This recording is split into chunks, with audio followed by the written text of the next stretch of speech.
শুধুমাত্র কেবলমাত্র আল্লাহ তোমার কাছে তাওবা করার জন্য বসে রইলাম।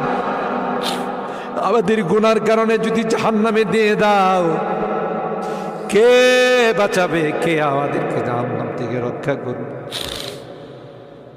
ও মালিক, কিয়ামতের কঠিন ময়দানে আমাদেরকে তুমি গুনাহগার বলে ডাক দিও না।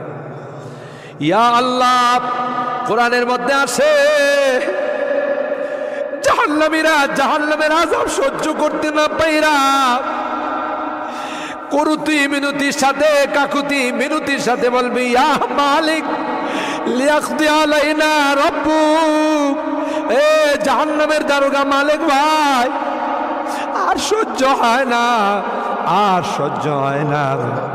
মালিক রে, কও আমাদের জন্য কোনো ফায়সালা করে দে। 1000 বছর পর জবাব আসবে, ইন্নাকুম মাকিসুন।